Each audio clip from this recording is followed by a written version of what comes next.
வணக்கம் ஃப்ரெண்ட்ஸ். இன்றைக்கி நான் சமையல் இண்டக்ஷன் ஸ்டவ்வில் தாங்க செய்திருந்தேன். சூப்பராக குயிக்காக ஈஸியாகவும் முடிஞ்சிருச்சு. முதல்ல சாதம் ஊற வச்சுட்டு பானையில் தண்ணி வச்சுட்டு ஸ்டவ்வில் வச்சு நம்ம கொதிக்க வச்சுக்கலாம். கொதிக்க வச்சுட்டு ஊற வச்சுருந்த ரைஸ் அதில் போட்டு வேக வச்சிட்டேங்க. வெந்ததும் அதை வடித்து இறக்கி வச்சிட்டேன். நார்மலாக கேஸ் ஸ்டவ்வில் வைக்கிற மாதிரி தான் இதுவும் நல்லா வெந்துருச்சு.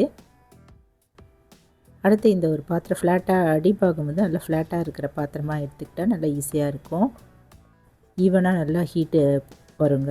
இதில் கொஞ்சமாக தண்ணி எடுத்துகிட்டு ஸ்டவ்வில் வச்சுட்டு இந்த அரிஞ்ச கீரை, பூண்டு, வெங்காயம் இதெல்லாம் போட்டு மஞ்சத்தூள், உப்புலாம் போட்டு வேக வச்சுட்டேங்க.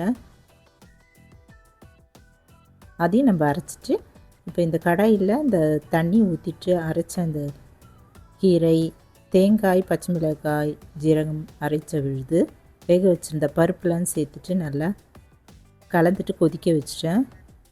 கீரை கூட்டு சூப்பராக அருமையாக ஈஸியாகவும் முடிஞ்சிடுச்சுங்க. தாளிப்பு வடகம் போட்டு தாளிச்சிட்டேன். இதுக்கு நடுவில் 2 எக்கும் இதில் வேக வச்சாச்சுங்க. நேற்று வச்சுருந்த ரசத்தில் கொஞ்சமாக புளியை போட்டு அதையும் நல்லா கொதிக்க வச்சு இறக்கி வச்சிட்டேன்.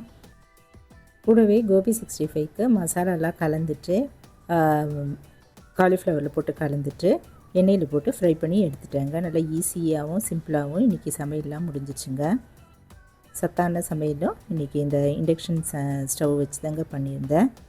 நல்லா மொறுமொறுப்பான காலிஃப்ளவர் வறுவல் கோபி 65 தயாராகிடுச்சு. இன்றைக்கி சாதம், ரசம், கீரை கூட்டு, முளைக்கீரை கூட்டு, எக்கும் வச்சுருந்தேன். இந்த கோபி 65 எல்லாமே சூப்பராக அருமையாக இந்த இண்டக்ஷன் ஸ்டவ்வில் வந்துச்சுங்க. நீங்களும் ட்ரை பண்ணி பாருங்கள். தேங்க்ஸ் ஃபார் வாட்சிங். நன்றி, வணக்கம்.